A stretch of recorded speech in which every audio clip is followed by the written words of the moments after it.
Selamat melaksanakan ibadah puasa Ramadan bagi seluruh umat Islam yang ada di Indonesia. Dan kita tetap semangat revolusi akhlak dengan cara yang berakhlak. Takbir. Allahu Akbar. Sallu ala Nabi.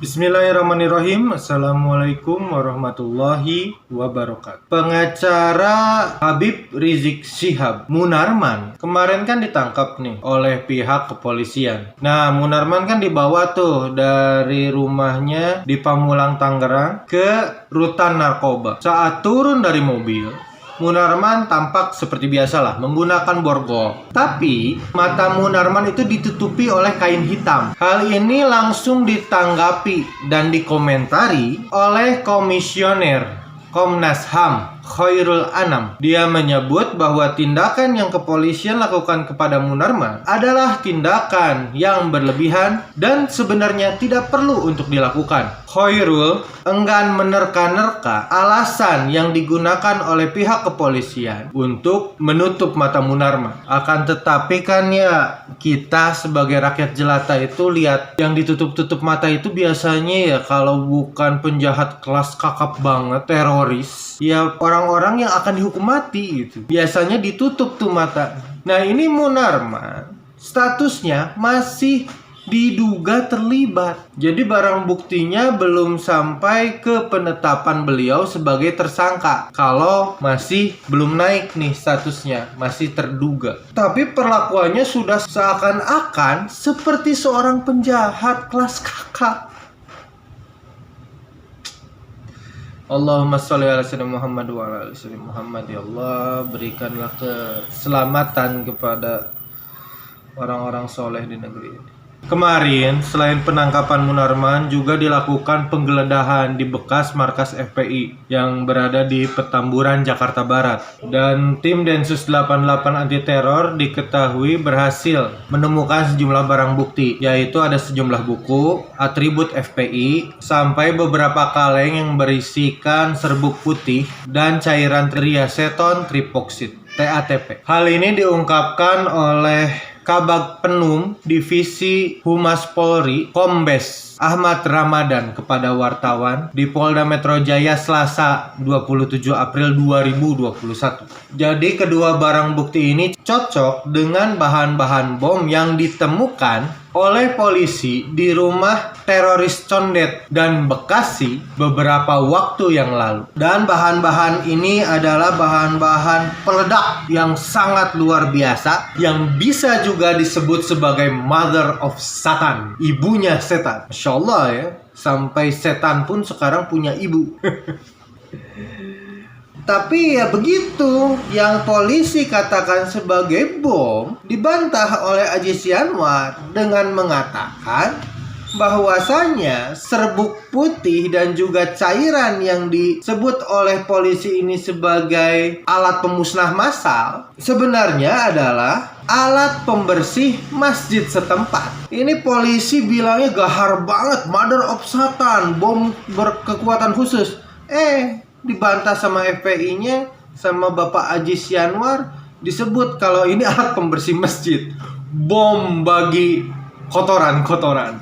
Dahsyat juga tuh buat ngebersihin kotoran. Nah, ini sesuai dengan apa yang terjadi waktu itu di pengadilannya Habib Rizik. Yang waktu itu ada kejadian pengacaranya Habib Rizik nggak boleh masuk sebagian besarnya, kecuali yang ditunjuk boleh oleh pihak kehakiman. Jadi waktu itu kan terjadi penggeledahan di mobil salah satu pengacara dan polisi mengaku bahwa supir pengacara ini membawa senjata tajam yang berupa parang dan juga samurai dengan gagang berbentuk kepala naga. Katanya begitu. Tapi pengacara Habib Rizik mengatakan iya, senjata tajam ada, tapi bukan parang dan samurai, bukan. Badik gitu kalau nggak salah ya, badik dan parang kalau nggak salah, maaf saya lupa lah ya bentuknya apa kata polisi. Cuman yang saya ingat kata pengacaranya Habib Rizik, iya senjata tajam ada, tapi bentuknya itu pisau buat ngupas mangga sama pisau buat motong kabel. Ini kan dua hal yang bertolak belakang gitu. Sama dengan kejadian sekarang, keterangannya bertolak belakang. Cuman gini lah, Saya nggak akan komentarin yang waktu kasus di persidangan, cuman saya pengen mengajak berpikir kayak gini. Kalau misalkan memang yang ditemukan polisi ternyata benar kata Haji Suwanan adalah pembersih masjid, ini malu banget polisi pasti. Malu bang. Kok bisa-bisanya pembersih masjid disebut sebagai bom? Kan kalau pakai anjing pelacak itu bisa nyium bau-bau bubuk mesiu, bom dan sebagainya.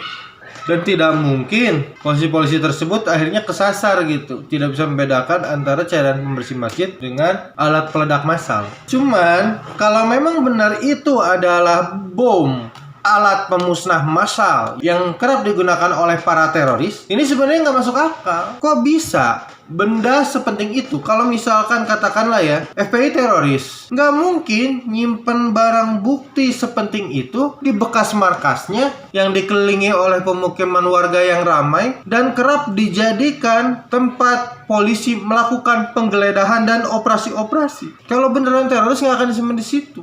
Disimpannya jauh, misalkan di gunung, di bawah tanah, dimanapun.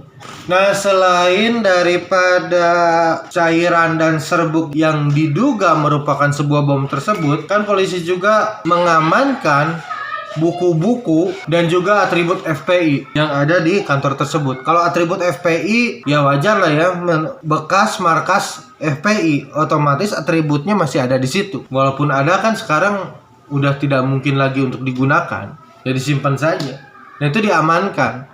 Entah mengapa itu harus diamankan. Apakah itu sebagai barang bukti kalau FPI masih aktif? Ya nggak bisa. Aneh menurut saya. Kenapa harus mengamankan hal tersebut sebagai barang bukti? Terus yang berikutnya, yang jadi barang bukti itu adalah buku-buku. Ya wajar juga, memang kiai-kiai di FPI kan memang rajin-rajin baca buku lah ya. Sebagai seorang kiai kita harus terus membaca buku biar lebih baik lagi keilmuannya dari hari ke hari, kan gitu. Ya, sekian saja dari saya. Mohon maaf apabila saya ada salah-salah kata. Saya Yusuf pamit mau baca buku dulu. Wallahu a'lam bishawab. Wassalamualaikum warahmatullahi wabarakatuh.